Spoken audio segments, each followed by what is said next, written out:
오늘은 두려워 말고 전해야 할 말씀이라는 제목으로 우리 예레미야 말씀 함께 살펴보자 합니다. 어제부터 해가지고 우리가 이제 예레미야 말씀을 이제 8월까지 이 매일 성경을 통해서 묵상하게 됩니다. 바라는 것은 여러분들이 꼭 함께 여러분들이 새벽에 혹은 여러분들이 뭐 낮이든 또 밤이든 여러분들이 같이 교회에서 함께 공동체적으로 묵상하는 이 본문, 그래서 꼭 여러분들이 함께 큐티하시고 묵상하시고 또 이렇게 금요기도에는 그 주에 있었던 본문 가운데 여러분들께 꼭 같이 나누었으면 하는 말씀들 볼 때에 여러분들이 꾸준히 큐티에 오신다면 더 큰 은혜가 있게 될 줄 믿습니다. 예레미야는 참 길죠. 긴 그래서 대선지서라고 하는 선지서 중에 있습니다. 예레미야를 뭐 간단하게 그 내용을 말씀드려 보자면 그냥 유다가 이 죄를 범했죠, 하나님 앞에서. 그래서 이 유다의 죄에 대해서 하나님께서 이제 심판을 하시는데 어떻게 심판하시죠? 예루살렘을 완전히 이제 멸망시키시고, 그래서 예루살렘 멸망 안에는 뭐가 멸망되는 거죠? 동시에 하나님의 성전, 하나님의 성전도 이제 무너지게 되고, 또 그리고 예레미야에서는 이제 실제로 이스라엘 백성들이, 그러니까 남유다 백성들이 어디로 포로로 끌려가죠? 이 바벨론. 그래서 바벨론으로 잡혀가는 이 하나님의 심판의 이야기. 더불어서 그것도 끝나는 게 아니라 하나님께서 이 이스라엘 백성들과 새로운 언약, 그래서 새 언약을 맺으셔서 하나님께서 새로운 이스라엘을 세우시겠다, 하나님 나라를 세우시겠다 하는 이 회복의 말씀까지. 그래서 사실 모든 이 선지서들은 아주 간단하게 보면은 하나님의 심판과 이 구원 혹은 회복, 이 내용들이 다 공통 주제입니다. 이제 그 안에 여러 가지 다양한 이야기들이 나오는 것을 우리가 볼 수 있는데, 예레미야는 그러한 하나님의 이 심판과 회복의 이야기 속에서 우리가 흔히 예레미야에게 별명을 붙여주죠. 어떤 선지자? 왜 눈물의 선지자예요, 여러분? 눈물이 많아서? 눈물이 많긴 해요. 많이 웁니다. 하나님 앞에서 많이 우는데 왜 울까요? 우는 이유가 뭘까요? 그죠? 그래서 보세요. 이사야도 바벨론의, 그러니까 남유다가 바벨론의 결국 심판을, 그러니까 하나님의 심판으로서 바벨론의 이제 침략을 받게 되고 망하게 될 것을 선포를 합니다. 하박국도 마찬가지죠. 그런데 이런 이사야나 하박국과 다르게 예레미야도 동일하게 바벨론에게 망할 것을 선포를 합니다. 근데 차이는 뭘까요? 그죠? 예레미야는 직접 봅니다, 그걸. 자신의 동포들이 이제 포로를 끌려가고, 그리고 하나님의 성전이 정말 무너지고 하는 모든 것들을 목격을 합니다. 그러니까 여러분 생각해 보세요. 자신의 조국이 그 하나님의 성전이 무너지고 하는 것을 보는데 그 기분 좋을 사람이 누가 있겠어요? 그거 우는 거죠. 또 한 가지 이유가 있어요. 왜 울까요? 또 한 가지 이유는 선지자로서, 그러니까 하나님이 주신 말씀을 선포를 합니다. 근데 그가 선포하는 말씀이 다 어떤 말씀이에요? 사실은 그러니까 망한다는 말씀이란 말이에요. 성전이 무너진다는 말씀이에요. 그러니까 그 당시 사람들은 그 말을 듣고 싶을까요? 듣기 싫어하죠. 그런 상황에서 귀 막고 눈 막고 하나님께 정신 못 차리고 하는 그런 모습들, 그리고 자기 자신도 그렇게 인간적으로 보면 참 힘든, 그러나 하나님의 선지자이기 때문에 그 말씀을 전할 수밖에 없는 여러 가지 그 고통, 이 모든 것들이 이 예레미야의 선지자의 삶이었다라는 거예요. 그래서 특별히 하나님께서, 우리가 1장을 이제 보겠지만 1장부터 하나님께서 마치 여호수아 때와 같이 그 하나님께서 예레미야에게 끊임없이 들려주시는 말씀이 뭐냐면 너 두려워하지 말어, 그 소리예요. 너 두려워하지 말고 내가 너에게 주는 이 말을 담대하게 증거해. 이게 하나님께서 예레미야에게 주시는 말씀이죠. 그래서 이 참 예레미야는요, 우리가 예레미야서를 쭉 이거 나가다 보면 참 예레미야는 사람들에게 얻어맞기도 하고 또 감옥에 갇히기도 하고 구덩이에 빠지기도 하고 참 많이 고통을 당합니다. 그런데 그 고통을 당하면서도 참 귀한 건 하나님이 주신 말씀을 온전하게 전합니다. 예, 온전하기 전에요. 그래서 이것도 참 특이해요. 여러분들 시간이 되면 하나씩 보고 싶지만, 근데 예를 들어서 오늘 1절 같은 경우에도요. 보통 선지자들이 말씀을 이렇게 시작하는 그러한 형식구를 보면 뭐 하나님의 계시의 말씀이다. 뭐 이렇게 말을 하든가 뭐 하나님의 말씀이 내게 임한 계시의 말씀이다. 이런 식으로 시작을 하는데 1절에 보면은요. 누구의 말이래요? 여러분 성경 보세요. 1절 뒷부분에 뭐라 예레미야의 말이라라고 나오는 말. 예레미야의 말이라. 이 왜 그러냐면 오늘 좀 이상한 거예요. 뭐냐면은 여러분 단적으로 이사야를 비교해 보죠. 우리 이사야 1장 1절을 한번 같이 볼게요. 이사야 1장 1절을 보면 자, 이렇게 되어 있죠. 유다 왕 우시야 왕 쭉 하면서 유다와 예루살렘에 관하여 본 뭐다? 이 계시. 그죠? 계시는 하나님이 주신 말씀이잖아요. 그러니까 계시다. 이렇게 시작이 된단 말이에요. 하나 더 볼까요? 시간이 없으니까 이사야 한번 볼게요.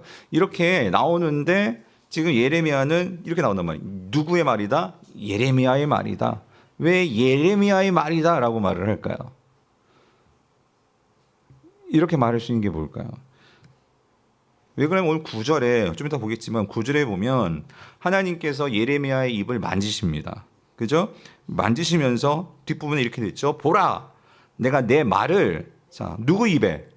네 입에 두었다. 그래서 저는 이게 너무 막 가슴이 뛰고요. 그런 거예요. 하나님, 내가 오늘 강대상에 올라오면서 하나님 제 입을 만져주셔서 내가 선포되는 게 하나님의 말이 될 수 있도록 내가 하나님이 되겠다는 소리가 아니고요. 그렇게 쓰임 받고 싶다 그 소리예요. 하나님께서 예레미야를 그렇게 쓰셨다 그 소리예요. 그러나 여러분 그렇게 씀에 있어서 참 예레미야는 너무나 이렇게 그 삶을 보면은요 안쓰러워요. 안쓰러워. 너무나 고통이 많았고 그러면서도 그 하나님 주신 말씀을 선포한단 말이에요. 왜? 예레미야가 선포하지 않으면 그 시대는 하나님의 말씀을 들을 수가 없습니다. 동시에 이 시대는요 예레미야가 아닌 다른 거짓 선지자들이 너무나 많았습니다. 그래서 그 거짓 선지자들이 자신이 하나님 말씀을 선포하는 것처럼 그렇게 증거를 합니다. 그런데 하나님은 누구를 지금 쓰고 계시는 거예요? 예레미야를 쓰고 계시다는 거예요. 그래서 예레미야의 이 모습을 쭉 보면은요 누가 보이냐면요 예수님이 보입니다. 그 당시 성전에서 그 대제사장과 여러 종교 지도자들이 있었지만 자기들은 자신들이 하나님 말씀을 선포하고 하나님이 일한다고 생각했어요. 하지만 하나님은 그들을 쓰지 않으셨죠. 아무도 하나님의 마음을 제대로 알아주지 못하고 아무도 하나님의 말씀을 제대로 가르치지 못하니까 하나님께서 누구를 보내신 거예요? 하나님 말씀 그 자체이신 아들 예수 그리스도를 보내셔서 그 하나님의 말씀을 들려주신 거죠. 그래서 이 예레미야를 보면 이 예수님의 모습이 보여요. 예수님의. 그렇지만 예수님과 다른 거는 예수님은 처음부터 순종의 아들로서 오셨지만 예레미야도 보면 오늘 보겠지만 예레미야 처음부터 순종의 아들이 아니었죠. 나 할 수 없어요. 그렇게 반응하였지만 결국 하나님께서 그를 변화시키는 모습들이 오늘 1장 속에 나오죠.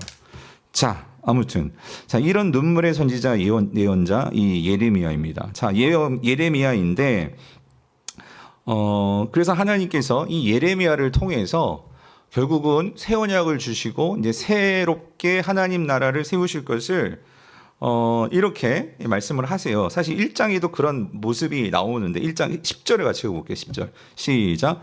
보라 내가 오늘 너를 여러 나라와 여러 왕국 위에 세워 네가 그것들을 뽑고 파괴하며 파멸하고 넘어뜨리며 건설하고 심게 하였느니라 하시니라요. 자 여기 나와 있는 이 단어들이 참 의미가 심장한데요. 뽑고 파괴하며 파멸하며 넘어뜨리는 거예요. 그죠?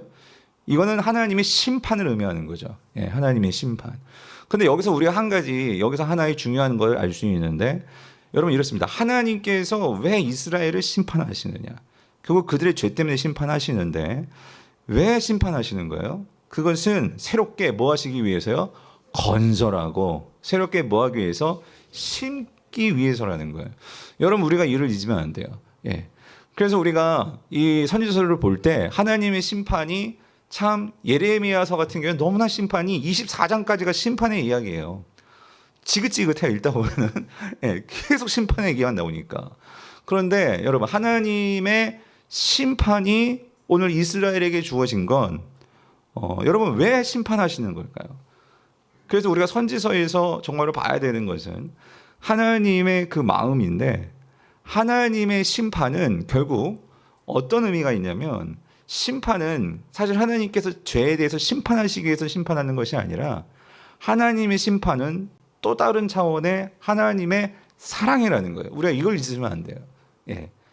하나님께서 이스라엘을 지금 심판하시는 것은 완전히 이스라엘을 쑥대밭으로 만들고, 그러니까 하나님의 언약과 단절, 그러니까 새 언약을 주시니까 하나님의 언약을 완전히 깡그리 무시하고, 그런 차원이 아니고요. 하나님의 심판은 사실 여러분 이래요. 부모가 자식을 때로는 폭력 말고요, 자식을 훈계하고 자식을 심판이라고 좀 표현하면 그렇고, 그러니까 혼낼 때 있단 말이에요. 그죠? 책망을 할 때가 있단 말이에요. 그 왜 그러는 거죠? 부모가 이 자녀를요 사랑하지 않으면 그냥 내버려 둡니다. 그냥 네 인생 네가 알아서 살아. 그렇지만 마찬가지. 부모나 자녀나 자식이나 그리고 하나님이나 이스라엘 백성이나 하나님께서 이스라엘 백성을 심판하시는 것은 이스라엘이 하나님의 뭐예요? 자녀이기 때문이에요. 그래서 하나님께서 그 이스라엘을 사랑하시기 때문에 그런 차원에서 하나님은 이스라엘에게 심판을 내리시는 거죠. 그래서 여기서 우리가 한 가지 기억해야 될 것은 이 심판은 그러니까 최후의 심판이 아니잖아요. 우리에게 있어서 정말 빼도 박도 못할 가장 심각한 심판은 최후의 심판입니다. 그 심판은 그야말로 심판하기 위한 심판이에요. 그렇죠? 그러나 그 최후의 심판이 오기 이전에 하나님께서 성경 속에서 이스라엘 역사 속에서 그리고 더불어서 오늘 저와 여러분의 삶 속에서도 하나님이 심판하십니다. 하나님의 심판이 있어요. 징계가 있어요. 하나님의 책망이 있을 수 있어요. 근데 우리가 기억해야 되는 것은 하나님의 그 책망에는 그 책망을 뒤집어서 놓고 보면 거기에는 반드시 하나님께서 우리를 향한 하나님의 기대와 하나님의 뜻과 사랑이 있음을 여러분 우리가 잊어서 안 된다는 거예요. 그래서 하나님께서 이 예레미야서에서 바라셨던 건 뭐냐면 이스라엘이 하나님께서 주시는 책망을 잘 받기를 원하셨어요. 그러니까 이스라엘에게 있어서 지금 남유다에게 있어서 하나님의 심판과 책망은 뭐예요? 바벨론의 심판을 받는 거예요. 바벨론에게 항복하는 거예요. 그리고 바벨론의 포로를 끌려가는 거였어요. 그런데 한번 생각해 보세요. 이스라엘의 입장에서 바벨론의 심판을 받고 바벨론의 포로를 끌려간다는 것은 이건 이해가 안 되는 일이에요. 어떻게 하나님이 우리를 사랑하신다면 그럴 수 있느냐. 여러분 그렇지 않아요? 하나님께서 우리나라를 정말 사랑하신다면 어떻게 우리가 만약에 다시 그냥 상상이에요. 일본에게 망하든지 아무튼 일본에게 또 다시 제2의 식민지가 된다? 이거 상상도 못할 일이잖아요. 그런데 만약에 그런 일이 벌어진다면 지금 바벨론에게 포로를 끌려가는 상황이 지금 그런 상황이란 말이에요. 그런데 하나님은 무슨 생각을 가지고 계셨냐면 그 바벨론이 마치 그 출애굽하기 당시 이스라엘 백성들이 애굽이 하나님의 백성들을 새롭게 만드는 하나의 인큐베이터였던 것처럼 바벨론이 그러한 역할을 하도록 하나님은 지금 이용하고 계시는 거예요. 하나님께서 바벨론에서 하나님이 이스라엘 백성들에게 가르쳐 주시는 거죠. 뭐냐면 이스라엘이 지금 망하는 이유는 이거였어요. 바벨론이 쳐들어올 때 하나님을 이해할 수 없었던 건 뭐냐면 바벨론이 쳐들어와도 지금 아직까지 뭐가 안 망하고 뭐가 온전하게 서 있었죠? 예루살렘에 성전이 서 있었단 말이에요. 그러니까 이들의 신앙은 뭐냐면요, 성전이 있는 한 우리는 망하지 않는다. 우리에겐 율법도 있고 성전도 있고 언약도 있는데, 다윗의 언약이 있는데 왜 우리가 망해? 그러니까 거짓 선지자들은 그렇게 우리에겐 성전이 있고 다윗의 언약이 있고 이 영원한 다윗의 언약 그리고 하나님의 말씀이 있고 율법이 있는데 왜 망해? 하나님께서 우리를 결코 바벨론으로부터 지켜주실 거야. 그런데 여러분 하나님의 뜻은 뭐였어요? 아니야. 바벨론이 너희를 칠 거야. 그리고 하나님은 너희들을 바벨론 포로로 끌려가게 하실 거야. 이게 예레미야의 말씀이었잖아요. 근데 여러분 우리가 이어지는 다니엘서와 에스겔서를 보면서 하나님께서 이 이스라엘 백성들의 완전히 생각을 개조시키십니다. 그게 뭐냐면 이 포로 생활을 통해서 하나님께서 이스라엘의 어떤 생각을 뜯어 고치실까요? 하나님은 하나님 성전에 갇혀 계시는 분이 아니라는 거예요.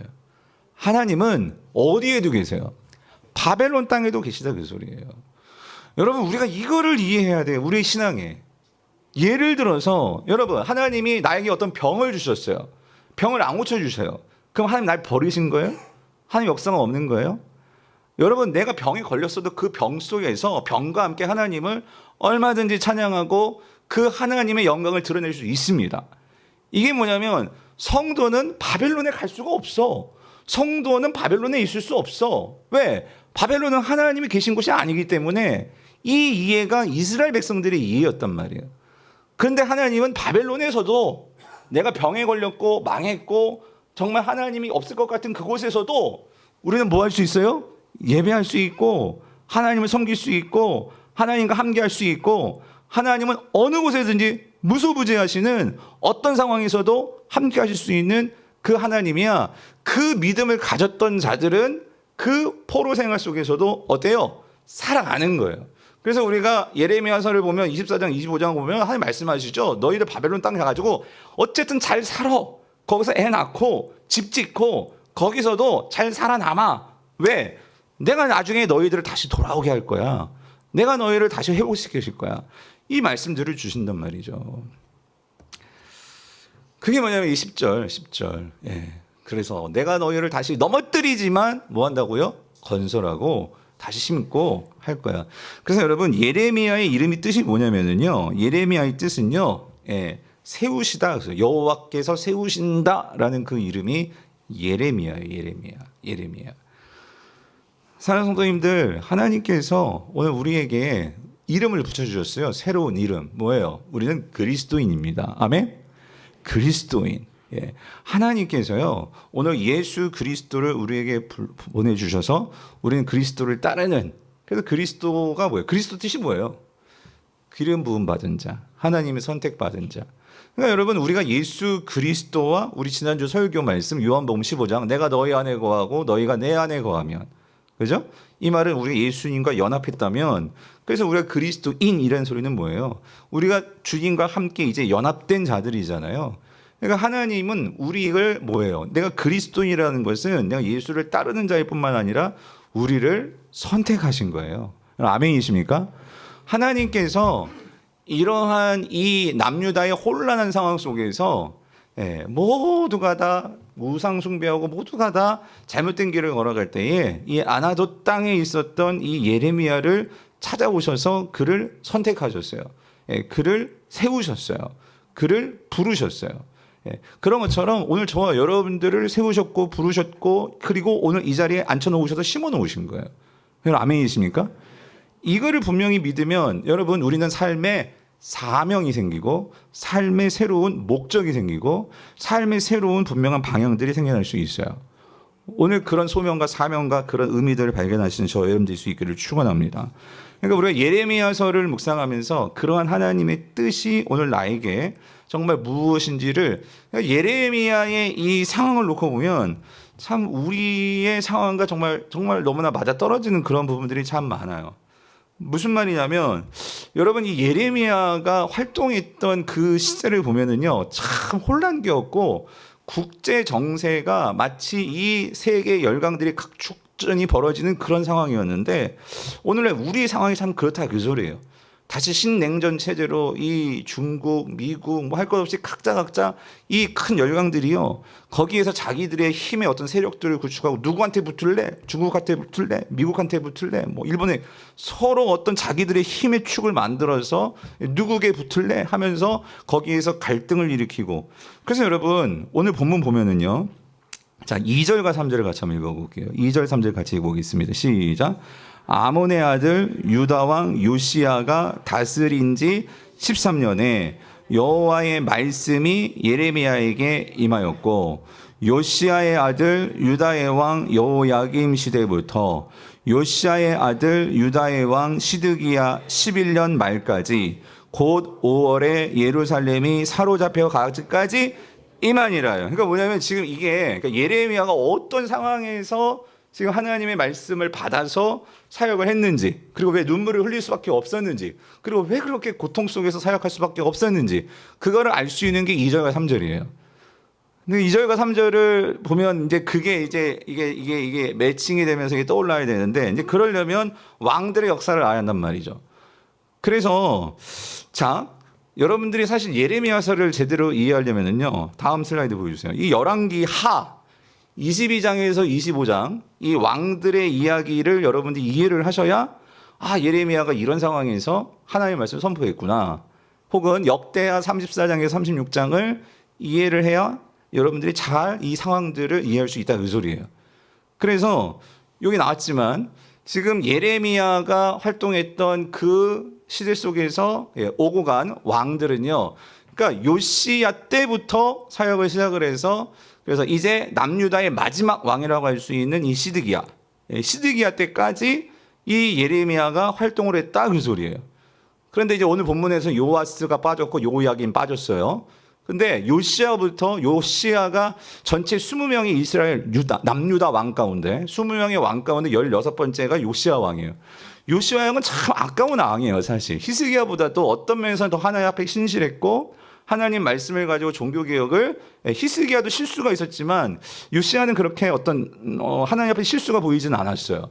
그랬었는데 이 애굽이 쳐들어왔을 때 애굽과의 전쟁에 나갔을 때 거기서 일찍 죽습니다. 죽자. 그래서 이제 그의 아들이었던 막내 아들이에요. 요아스를 왕으로 세워요. 백성들이. 그랬을 때에 이 요아스를 세웠는데 이렇게 세우니까 이제 이 애굽이 요아스를 인질로 끌고 갑니다. 자기네 이 요아스는 이제 이스라엘 남유다 백성들이 세운 거거든요. 그러니까 남유다 입장에서 생각해 보세요. 자기 왕이 요시야가 애굽하고 전쟁 나가가지고 죽었으니 애굽을 좋아하겠어요? 싫어하죠. 그러니까 그런 면에서 요아스도 자기 아버지가 애굽 때문에 죽었는데 애굽에게 좋은 어떤 마음을 갖겠어요? 아니란 말이죠. 그래서 이 요아스가 왕이 됐는데 이 3개월 만에 애굽으로 볼모로 끌고 가요. 끌고 가고 이제 애굽이 세운 왕이 누구냐면 그게 여호야김이에요. 여호야김이 누구냐면 이 요시야의 둘째 아들입니다. 그래가지고 이 여호야김은 그러니까 이 애굽이 세웠으니까 누구 편에 서겠어요? 애굽 편에 서겠죠. 그래서 친애굽 정책을 펴니다. 친애굽 정책을 펴니까 또 바벨론이 가만 놔둘 수가 없는 거죠. 아니 지금 우리가 이 지금 세계 제국인데 그리고 이 애굽은 이제 거의 종이호랑이 같은 존재가 되었는데 너희들이 애굽만 그렇게 좋아해? 그래가지고 이 바벨론이 또 쳐들어와요. 그게 이제 2차 갈그미스 전쟁인데 이 바벨론이 쳐들어와가지고 결국 이때 이 남유다는 아무 힘이 없잖아요. 또 완전히 깨져버립니다. 완전히 깨져가지고 그때부터 이제 바벨론을 또 섬기게 된 거예요. 그러니까 바벨론을 섬기니까 그리고 이때 여호야김 때 바벨론이 쳐들어와가지고 또 일부 이스라엘 백성들을 끌고 갑니다. 이게 1차 포로예요. 1차 포로. 그때 끌려갔던 사람이 누구냐면 대표적인 성경에서 그게 다니엘이죠. 다니엘을 끌고 간 거예요. 그래가지고 한 3년간 이 바벨론에게 조공을 바치고 그렇게 바벨론을 섬기면서 살았어요. 또 바벨론이 우리 포로도 끌려갔고 아버지도 끌고 가고 하여튼 우리 아들도 끌고 가고 하니까 여러분 이스라엘 백성들이 바벨론을 좋아하겠어요? 싫어하죠. 그러니까 또다시 어떤 이 분위기가 일어나냐면 우리는 어찌됐든 저찌됐든 우리는 누구 편에 서야 돼? 애굽 편에 서야 돼. 그러니까 또 사람들이 또 다 애굽 편에 서면 애굽 하고 있는 거예요. 이런 상황 속에서 이 여호야김이 이제 죽습니다. 여호야김이 죽었을 때에 이 여호야김의 아들인 이 여호야긴, 이게 헷갈리죠. 여호야김이 있고 긴이 있는데 여호야긴을 이제 왕으로 세웁니다. 왕으로 세우니까 그런 상황 속에서 분명히 여호야긴은 이 애굽 편에서는 애굽을 좋아하는 분명히 그런 왕이었을 거예요. 당연히 논리적으로 그럴 수밖에 없어요. 그러니까 다 친애굽 정책을 피고 있으니까 바벨론이 이 왕을 가만히 놔둘 수가 없겠죠. 그러니까 왕 되자마자 여호야긴을 3개월 만에 또 바벨론이 볼모를 끌고 바벨론으로 갑니다. 포로로. 이게 2차 포로예요. 이때 끌려간 우리 성경에 알고 있는 또 선지자가 있죠. 누구? 에스겔. 이게 2차 포로였어요. 2차 포로. 그러니까 왕을 끌고 가고 그러면 바벨론이 세운 마지막 왕이 누구냐면 누구예요? 시드기야. 그럼 당연히 시드기야는 누구 편에 서야 되겠어요? 바벨론 편에 서는 거예요. 그러니 또 그렇게 바벨론 편에 서니까 또 그들 중에는 왜 바벨론 편에 서냐? 우리는 애굽 편에 서야 된다. 옥신각신. 근데 문제는 뭐냐면 그 종교 지도자들과 그 하나님을 섬기는 제대로 된 왕이 나왔다면 이 상황 속에서 어떤 태도가 나와야 돼요? 누구 편이 아니라 하나님의 결정은 뭔가에 귀를 기울여야 되잖아요. 그죠? 예. 그랬을 때 시드기야가 조금 이 예레미야의 말을 듣는 것 같았지만 결국 시드기야도 결국 힘없는 왕이었어요. 예. 그래서 결국 이 시드기야 때에 결국은 시드기야가 예레미야 편에 서는 것 같았다가 나중에 또 친애국 정책을 피는 쪽에 서가지고 그러니까 시드기야는 왔다 갔다 하다가 결국 나중에 눈 뽑히고 완전히 그렇게 바벨론에게 그렇게 비참하게 죽는 왕이 시드기야잖아요. 사랑하는 성도님들, 뭘 말씀드리고 싶으냐면 요즘 우리나라를 보면은요 이게 뭐 여야가 막 하여튼 서로 막 우리는 정말 그 상황 속에서 누구 말을 들어야 되고 누구 말이 진짜고 누구 말이 가짜인지 참 거기에 휘둘리면은요 너무 답답해요. 근데 성도는 정말 기도하면서 하나님께서 정말 바라는 바가 뭘지를 우리는 정말로 이 어느 누구 편이 아니고요. 보세요. 하나님은 그런데 지금요 이 바벨론을 이스라엘이 바벨론에게 항복하고 그러니까 이 바벨론에게 붙으란 소리가 아니고요. 하나님의 계획이 있단 말이에요. 계획. 그 계획 속에서 하나님이 주시는 말씀 속에서 그 하나님의 뜻을 따라가는 거예요. 바벨론을 섬기기 위해서 가는 게 아니라. 그런 면에서 하나님께서 분명히 선지자를 통해서 주시는 말씀을 듣고 했다면 그렇게 큰 어려움과 피해가 그렇게 있었을까 하는 생각이 들어요. 무슨 말씀을 드리고 싶으면 여러분 이렇습니다. 하나님은요 오늘 이 모든 세계 정세를 하나님은요 교회만 계신 분이 아니에요. 하나님은요 이 세상 열방과 모든 주권과 모든 권력들을 통치하시는 분이 하나님이십니다. 여러분 믿으십니까? 그렇다면 우리는 하나님의 시각을 가질 수 있도록 우리는 이 시간에도 하나님 우리에게 생각과 판단력과 그 지난주 말씀 분별할 수 있는 능력을 주시옵소서. 우리가 그거를 구해야 한단 말이에요. 그냥 카톡에서 막 여기 나르고 저기 나르고 막 카더라 하는 이거 가지고 여러분들이 성도들이 일희일비하면 안 되고 하나님이 주시는 오늘 이러한 말씀 속에서 우리가 이 정말 세상 혼란한 이 난국에 우리는 정신을 똑바로 차리고 어떠한 길을 가야 할지를 예레미야서를 보면서 우리는 정신을 차리고 묵상해야 된다. 그 말씀입니다. 그래서 오늘 하나님께서 이러한 열방의 이 열국의 탐방을 속에서 이 이스라엘을 향해서 하나님께서 어떻게 일을 하시느냐. 그래서 하나님께서 한 사람을 부르신 거예요. 그게 예레미야란 말이죠. 예레미야. 그래서 1절을 다시 보겠습니다. 1절. 하나님께서 어떻게 부르셨느냐. 우리 1절을 같이 읽어볼게요. 시작. 베냐민 땅 아나돗의 제사장들 중 힐기야의 아들 예레미야의 말이라. 그러니까 하나님께서 예레미야의 지금 입을 사용하고 계시는 거죠. 근데 여기서 중요한 거 우리가 지난 새벽에도 말씀드렸지만 한 가지 특이한 점이 있어요. 예레미야의 그 가족 배경이 뭐냐? 이거를 설명해 주는데 여기 보면 예레미야가 어느 족속인지를 알 수가 있어요. 자, 예레미야는 이스라엘 지파 가운데 어떤 지파에 속하는 사람이죠? 어느 지파죠? 왜 레위 지파예요? 그러니까 그거예요. 그러니까 이것도 조금 자 보세요. 그러니까 베냐민 땅에 자, 이 예레미야는 아버지가 힐기야인데 그 힐기야가 어디에 속한 제사장이냐면 아나돗. 이 아나돗이라는 이건 지명이에요. 자, 그래서 지도를 보시면 이 아나돗은요 예루살렘에서 북서쪽으로 여기 자, 여기 예루살렘이죠. 여기 예루살렘이고 여기입니다. 여기 한 4, 5km 돼요. 여기 보이시죠? 요거 여기 아나돗 여기 위에 있어요. 그러니까 예루살렘에 어좀 가깝죠. 가까워요. 같은 동네라고 할 수 있는 4, 5km니까. 자, 근데 여러분 예루살렘에 뭐가 있어요? 성전이 있어요. 그러면 예루살렘에 성전이 있으니까 제사장들은 성전에서 뭐 하는 사람들이에요? 하나님의 제사를 섬기고 하는 사람들이 제사장이잖아요. 그죠? 그런데 지금 아나돗에 누가 있냐면 하나님의 제사장들이 지금 아나돗에 몰려 있는 거예요. 그래서 궁금한 거예요. 아니, 왜 아나돗에 이 제사장들이 있을까? 왜 그러냐면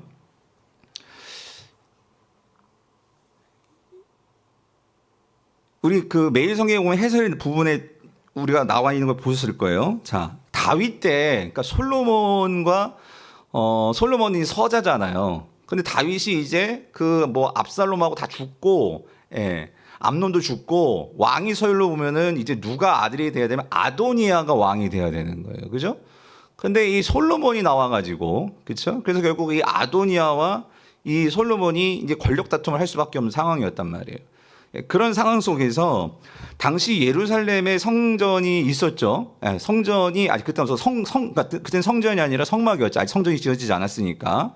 다윗이 법궤를 예루살렘에 옮겼으니까 분명히 예루살렘에 아마 성막 같이 성전은 아직 짓지 않았으니까 성막 있었을 거예요. 근데 제사장들이 그 성막을 섬기는데 그 성막을 섬기는 제사장의 큰 두 줄기가 있었어요. 그게 누구냐면 아비아달 제사장 이 계열과 사독 이 자손 후손들이 있었단 말이에요.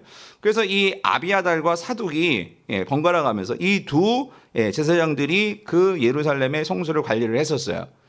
그랬었는데 이 왕 권력 다툼 그 tum바구니 속에서 이 아비아달은 누구 편에 섰냐면 이 아도니아 편에 쓴 거예요.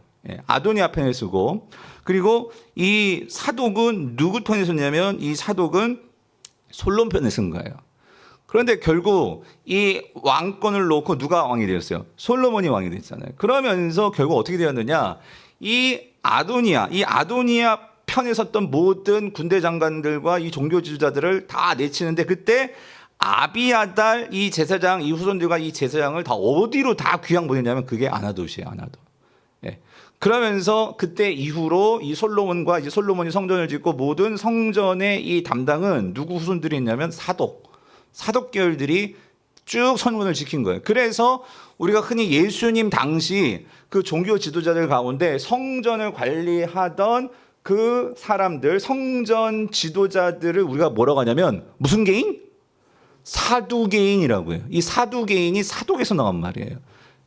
그때부터 예수님 때까지 이 성전의 실권을 쥐고 있었던 것은 사독 계열의 제사장들이었단 말이에요. 그러니까 한마디로 말하면 지금 이 아도니아 계열의 이 아나돗에 와 있는 제사장들은요, 이 예루살렘을 향해서는 항상 피해의식이 있는 자였어요. 우리도 예루살렘에서 성전에서 멋있게 하나님께 제사 지내고 우리가 종교 권력을 취해야 되는데 우리는 완전 변방에 귀양 와가지고 그렇게 지금 제사장 일을 해야 되는데 이러고 있는 거예요. 그러한 후손들 가운데서 그 한 사람이 누구냐? 지금 누구예요? 예레미야다 그 소리. 예레미야. 그러니까 만약에 자기 자신이 이러한 아나돗 상황 속에서 자기 자신을 바라보면 열등감이 쌓일 수밖에 없는 거야. 예루살렘을 내가 예루살렘에 있었다면, 내가 지금 이러고 있는 게 아닌데 지금 내가 왜 이러고 있냐? 이런 자기의 어떤 패배감과 열등감과 이 몰락한 제사장 가문, 변방의 이 제사장들, 그 틈바구 속에서 예레미야가 자라온 거예요. 그런 예레미야에게 하나님께서 찾아오신 거예요. 찾아오셔가지고 뭐라고 말씀하십니까? 4절 5절 여호와의 말씀이 예레미야에게 임했는데 하나님 뭐라고 말씀하십니까? 5절 같이 읽어볼게요. 시작. 내가 너를 모태에 짓기 전에 너를 알았고 내가 배에서 나오기 전에 너를 성별하였고 너를 여러 나라의 선지자로 뭐예요? 내가 세웠노라 하시기로 해요. 여러분 이거 보세요. 그러니까 전 이걸 보면서 정신이 팍 나는 게 뭐냐면 예레미야가 물론 하나님을 섬기지만 하나님과의 어떤 1대1 관계, 하나님과의 정말 인격적인 관계 속에서 이 인격적인 관계를 만나지 못했다면 그냥 나는 하나님 믿죠. 하나님 믿어. 교회 다니죠. 요즘 말로 말하면. 그런데 하나님께서 나를 향해서 뭐라고 말씀하시냐면 나는 아나돗에서요. 내가 균형하는 나는요. 그냥 변방의 제사장들이에요. 그냥 나는 별 볼 일 없는 제사장이에요. 우리 집 몰락한 가문에 정말 줄타기 잘못해가지고 그때 우리 아버지가 우리 아버지가 솔로몬 계열에 섰어야 되는데 줄 한번 잘못 써가지고 이렇게 됐어 라고 하면서 만약에 그렇게 신세한탄하면서 다른 아나돗에 있는 모든 제사장들처럼 그리고 맨날 모이게만 장기나 두고 있고 그냥 바둑이나 두고 있고 하나님 말씀 같이 연구하고 뭐 이게 아니라 그렇게 신세한탄하면서 이런 틈바구니가 있었다면 여러분 정말 그게 인생이 어땠을까? 그런데 오늘 하나님 나타나서 뭐라고 말합니까? 내가 너를 알고 있었고 너를 구별했었고 나는 너에 대해서 계획을 가지고 있어 라고 하나님께서 말씀하시는 거예요. 어떤 계획? 너는 제사장이 아니라 뭐에 대한 계획? 나의 뭘 쓴다고? 선지자로 쓸 거야. 선지자로 쓸 거야. 하나님께서 그 계획을 가지고 나오신다는 그 소리예요. 그래서 여러분 여기서 우리가요 한 가지 분명히 알 수 있는 것은 여러분 우리가요 하나님과의 관계가 얼마나 중요하냐. 그러니까 여러분 우리가 어떤 일을 할 때 하나님, 여러분 선지자, 하나님의 말씀을 받아서 그 말씀을 전하는 선지자 혹은 예언자. 예. 예레미야가 이걸 상상해내 했겠어요? 내가 하나님의 선지자라는 사실을. 예. 이 비슷한 사람이 에스겔이에요. 에스겔도 여러분, 에스겔은 예루살렘에서 일했던 제사장이에요. 예루살렘 계열. 그 예루살렘 사독 계열의 제사장인데 얘는 어디로 포로로 끌려가요? 바벨론으로 포로로 끌려가요. 거의 30대. 나는 지금 바벨론에서, 나는 지금 예루살렘에서 뭐 하고 있어야 할 사람이에요?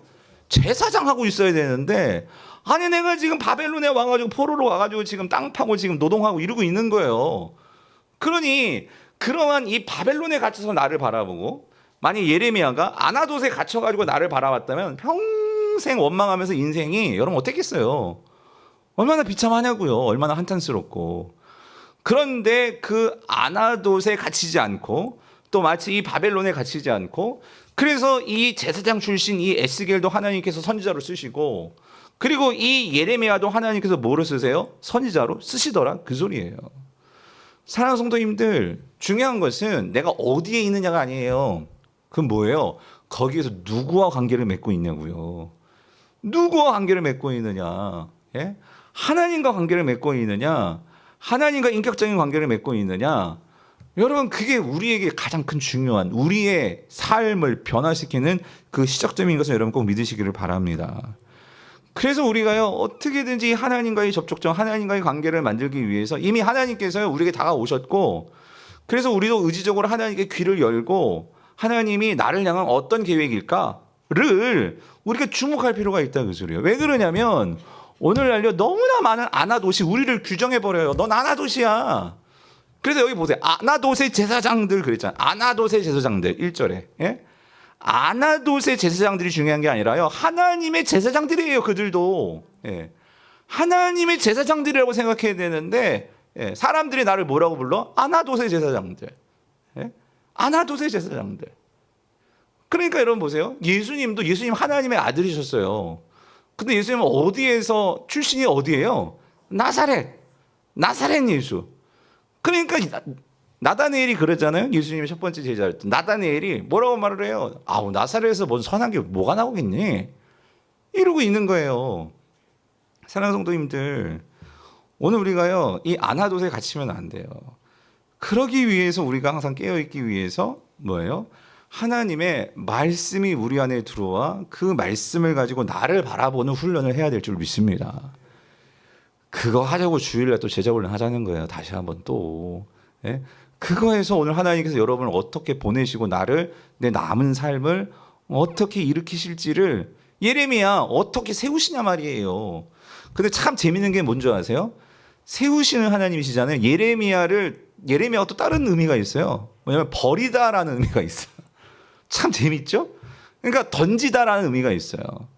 그러니까 이게 던지다가요, 어떻게 해석하면 나를 버리는 게 될 수 있고요, 던지다가요, 어떤 의미에서 심는 것일 수 있어요. 여러분, 무슨 말인지 되세요? 그러니까 우리 인생이 던져진 인생인지 심겨진 인생인지, 여러분이 어떻게 그거를, 정말 하나님과의 관계가 없으면 내가 정말 그게 심겨진 건데 나를 어떻게 바라고, 난 버려진 거야. 예? 나는 그냥 버려진 거야. 이렇게 생각할 수 있단 말이죠.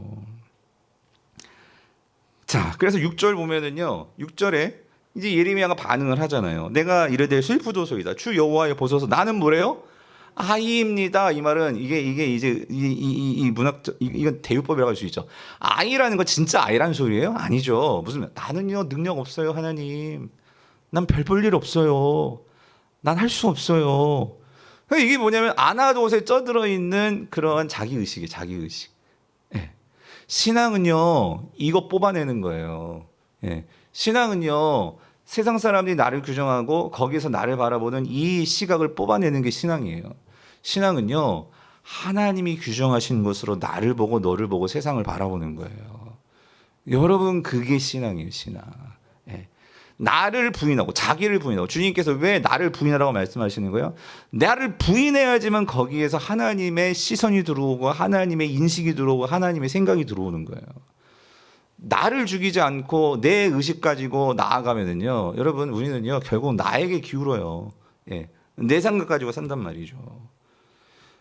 그럴 때 하나님께서 뭐라고 말씀해요? 7절 여호와께서 내게 이르시되 너는 아이를 하지 말고 내가 너를 누구에게 보내든지 너는 가며 내가 내게 무엇을 명령하든지 너는 말할지니라. 너는 그들 때문에 두려워하지 말라. 내가 너와 함께하여 너를 구원하리라. 나 여호와의 뭐예요? 말이니라. 여기서 계속 강조하는 게 뭐예요? 누가? 내가. 내가. 이거 내가 누구예요? 하나님이. 내가 너를 보내는 거고 내가 너에게 명령하는 거고 내가 너와 함께하는 거야. 누가 너한테 뭐라고 얘기했어? 예. 사랑하는 성도님들, 오늘 주님께서 말씀하셨죠. 세상 끝날까지 내가 너희와 어떻게 하겠다고? 함께 하겠다고. 우리 안에 뭐로? 성령으로. 그러니까 성도들은요, 모였을 때마다 이 성령님이 내 안에서 우리 같이 성령이 우리 안에 있음을 서로 일깨워주고 또 그거를 같이 확인하고 또 그걸 같이 느끼고 성령님과 동행하고, 예, 이거를 인식하는 것을 우리가 길러내야 된단 말이에요. 성령 인식, 신적 인식, 이게 필요한데 이거를 경험하지 못하면 성령이 있어도 우리가 그거를 느끼지를 못해요. 잊어버려요. 예. 그래서 저는 오늘 밤에 이 역사가 있기를 원해요. 하나님께서 9절 같이 읽어볼게요. 시작. 여호와께서 그의 손을 내밀어 내 입에 대시며 여호와께서 내게 이르시되 보라 내가 내 말을 내 입에 두었노라. 이게 궁금한 거예요. 이게 어떻게 이게 실제로 어떻게 정말 하나님이 어떻게 이렇게 손을 대셨을까? 그건 모르겠어요, 저도. 그렇지만 어쨌든 중요한 건 이거예요. 예레미야가 바뀌었잖아요. 여러분 이게 그냥 바뀌겠어요? 뭔가 놀라운 하나님의 액션이 있고 뭔가 있었으니까 변하지 않았겠어요? 그러니까 난 말할 줄도 모르고요, 하나님. 그런데 이게요, 1장 보세요. 1장 1절에서 여호와의 말이니라 그랬잖아요. 이 여호와의 말이 어디까지 간 줄 아세요? 여러분 51장을 보세요. 51장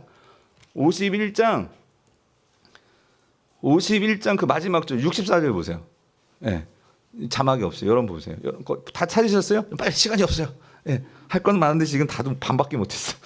64절 보면은요, 거기 맨 끝에 뭐라고 나와 있냐면 말하기를 바벨론이 나 재난 때문에 이같이 몰락하여 다시 일어서지 못하리니 그들이 피폐하리라 하니라. 누구의 말이 이게 끝나니라? 그러니까 지금 1장부터 여기까지 지금 예레미야가 다 말을 한 거예요, 여러분. 예? 이만큼을 말했어요. 이만큼은 성경에.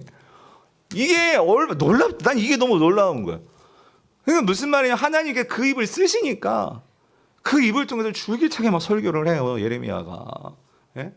그렇게 52장은 부록이에요. 52장은 이제 후기라고 할 수 있고 예레미야는 51장에서 끝납니다. 하나님 주시는 말씀은 예레미야를 통해서 선포하는 말씀은 51장에서 끝나요. 그러니까 하나님께서 그 입을 사용하시니까 그러니까 하나님도요 죽겠으면 그러니까 여러분 하나님께서요 이 남유다가 들어야 되는데 그러니까 하나님께서 이것도 저는 그렇게 생각이 들어요. 결국 이 예레미야가 성전에 가서 설교를 합니다. 예. 예레미야서에는 성전 설교가 예레미야의 성전 설교가 쭉 나오는데 뒷부분에 가면은 그러니까 이 예루살렘의 제사장들이 하나님의 그 말을 알아듣지도 못하고 관심도 없고 형식적인 제사와 자기의 어떤 이것만 차리는 그러한 제사 의식이 되어지고 있으니까 하나님의 입장에서는 그 변방의 제사장이라고 할 수 있는 정말 아무도 누가 우리를 제사장을 하겠어요. 근데 하나님께서 그런 예레미야를 쓰셔가지고 귀 막고 눈 막고 코 막고 하나님에 대해서는 전혀 인식도 못하고 있는 그 제사장들 있는 예루살렘에 보내셔가지고 말씀을 선포한단 말이죠. 예레미야를 통해서. 여러분 이 시대에 세상에 나아가면요 하나님을 향해서 눈 막고 귀 막고 코 막고 하는 사람이 너무나 많아요. 특히 우리 젊은이들. 이런 시대에 하나님께서요 여러분의 직장에서 그래가지고 이번에 이제 쌍문 삼는 동장이 바뀌셨어요. 또 이제 그 공무원들은 몇 년 만에 바뀌잖아요. 그래서 좀 잘 알만하면 바뀌고 이번에 이제 새로운 동장님이 오셨는데 저는 올 때마다 항상 물어보죠. 혹시 교회 다니세요, 동장님? 물어보시는데 이번에 이제 오신 동장님 중에 처음으로 제가 이제 이 교회 부임하고 나서 공식적으로 교회를 다니시는 분이 오셨어요. 오셨는데 그분이 꽃동산 교회를 다니신데 그랬는데 제가 계속 물어보는데 좀 찌끔찌끔 이렇게 좀 쭈뼛쭈뼛거리시다가 말씀을 하신 거예요. 그 말씀을 하셔가지고 또 여기 또 우리 주무관 또 팀장님이 계시거든요. 팀장님도 오셨어. 그래가지고 내가 이분 교회 다니는 거 알고 있었거든요. 근데 한 번도 이렇게 티를 안 내요 자꾸. 그래서 이 팀장님도 교회 다니시죠? 교회 다니세요? 그랬더니 자기도 교회 다닌대. 네, 요 직접 물어봐지고 어느 교회 다니세요? 광영교회 다닌대. 그래서 아이고 그러시구나. 예, 그 제가 의도적으로 왜 물어봤냐면 그 여기 한 명 또 팀장, 그러니까 팀장이라고 해야 되나? 주무관. 주무관은 남자 그 젊은 청년 같은 분이 계세요. 결혼하셨는지 모르겠지만 아무튼 이분 교회를 안 다니셔. 내가 알고 있거든. 그래가지고 이제 잘 됐다. 이제 그래서 이분들이 결국 어떻게 하느냐가 이제 이 팀장도 그렇고 결국 이제 쌍문 삼동 동장님 어떻게 하시냐가 이제 그 직원들에게도 영향력이 있을 텐데 근데 문제는 뭐냐면 그러신가요? 아 목사님 요즘은요 내가 교회 다니고 그런 거 이렇게 말하기가 참 힘들어요. 무슨 말인지도 이해는 될 것 같아요. 왜냐하면 이제 그런 거 있잖아요. 동장이 이제 교회 다니니까 뭐 이렇게 직원들 아래 직원들을 막 그 동장이라는 어떤 위치를 가지고 막 교회 이룰 수는 없잖아요. 예, 그건 이해는 되는데 요즘 분위기 자체가 교회를 다녀도 다 숨기고 다녀 직장에서들. 아 그건 아니라고 생각이 들어요. 예. 그러니까 물론 너무 교회 다니는 사람들이 하도 세상에 욕을 먹으니까 괜히 나도 교회 다닌다고 하면 괜히 산 더 시험 들게 만들까봐. 예? 그래서 숨기는지 모르겠지만 여러분 교회 다니면서도 얼마나 좋은 사람들 많습니까? 예? 여러분들 있잖아요. 여러분들. 그러니까 여러분들이 내가 교회 다니는 것을 분명하게 예? 말하고 나타내고 그러면 얼마나 좋을까? 그래가지고 제가 저 좀 운동을 좀 뭐 해야 될 것 같아. 무슨 운동? 제가 뭐 저에게 맞는 운동을 아직 못 찾아가지고요. 그래가지고 뭐 여기 지금 알아보고 있어요. 언젠 다녀보려고. 근데 저희 동네 여기 탁구 하는 데가 있어가지고 탁구 가르쳐 주는 데가 있어가지고 탁구장에 가봤어요. 가가지고 근데 제가 이제 그날도 이제 뭐 이제 책 하나 이렇게 이제 밥 먹고 이제 교회 오려고 이제 그러려고 이제 책 하나 가지고 책 제목이 뭐냐면 성도다운 성도라는 책이었거든요.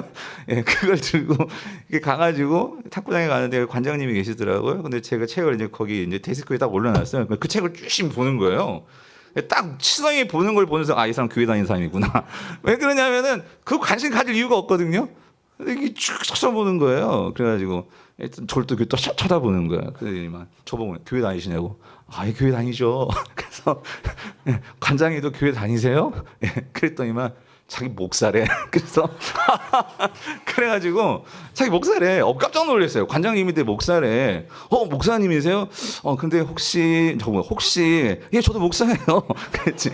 뭔가 보이는 게 있었는지 그래가지고 알고 봤더니 제가 또 한 가지 느꼈어요. 그분이 이제 은퇴를 하시고 탁구장을 자기가 이제 하나 예, 이렇게 해가지고 이제 회원 받고 그럼 목사님 지금 어떻게 주일은 어떻게 하세요? 그 탁구장에 주일 예배를 드린대. 그래서 제가 목사님 정말 선교적 교회를 하시네요. 그러니까 뭐냐면 너무 좋을 것 같아요. 그러니까 회원들 중에 강요는 아니고, 예? 그죠?